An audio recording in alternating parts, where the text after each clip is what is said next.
it with mysteries. He contrasts it with faith. He contrasts it with charity. Why is love greater than faith? Because the end is greater than the means. And why is it greater than charity? Because the whole is greater than the part. Love is greater than faith because the end is greater than the means. What is the use of having faith? It is to connect the soul with God. And what is the object of connecting man with God? That he may become like God. But God is love. Hence faith, the means, is in order to love, the end. Love, therefore, obviously is greater than faith. It is greater than charity, again, because the whole is greater than a part. Charity is only a little bit of love, one of the innumerable avenues of love, and there may even be, and there is, a great deal of charity without love. It is a very easy thing to toss a copper to a beggar in the street. It is generally an easier thing than not to do it. Yet love is just as often in the withholding. We purchase relief from the sympathetic feelings roused by the spectacle of misery at the copper's cost. It is too cheap for us, and often too dear for the beggar. If we really loved him, we would either do more for him or less. Then Paul contrasts it with sacrifice and martyrdom. And I beg the little band of would-be missionaries, and I have the honor to call some of you by this name for the first time, to remember that though you give your bodies to be burned and have not love, it profits nothing. Nothing. You can take nothing greater to the heathen world than the impress and reflection of the love of God upon your own character. That is the universal language. It will take you years to speak in Chinese or in the dialects of India. From the day you land, that language of love, understood by all, will be pouring forth its unconscious eloquence. It is the man who is the missionary. It is not his words. His character is his message. In the heart of Africa, among the Great Lakes, I have come across black men and women who remember the only white man they ever saw before, David Livingstone. And as you cross his footsteps in that dark continent, men's faces light up as they speak of the kind doctor who passed there years ago. They could not understand him, but they felt the love that beat in his heart.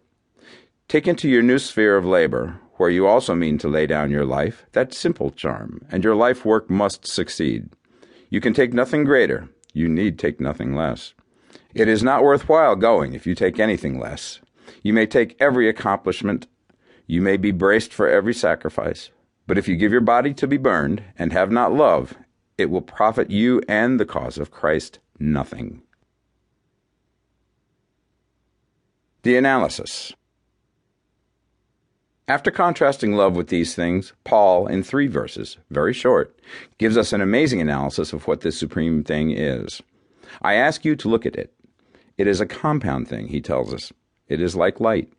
As you have seen a man of science take a beam of light and pass it through a crystal prism, as you have seen it come out on the other side of the prism broken up into its component colors, red and blue and yellow and violet and orange, and all the colors of the rainbow, so Paul passes this thing, love, through the magnificent prism of his inspired intellect, and it comes out on the other side broken up into its elements. And in these few words we have what one might call the spectrum of love, the analysis of love. Will you observe what its elements are? Will you notice that they have common names, that they are virtues which we hear about every day, that they are things which can be practiced by every man in every place in life, and how, by a multitude of small things and ordinary virtues, the supreme thing, the summum bonum, is made up. The spectrum of love has 9 ingredients. Patience, love suffereth long. Kindness, and is kind. Generosity, love envieth not. Humility, love vaunteth not itself, is not puffed up. Courtesy, doth not behave itself unseemly. Unselfishness, seeketh not her own. Good temper, is not easily provoked. Guilelessness, thinketh no evil. Sincerity, rejoiceth not in iniquity, but rejoiceth in the truth. Patience, kindness, generosity, humility, courtesy, unselfishness, good temper, guilelessness, sincerity, these make up the supreme gift, the stature of the perfect man.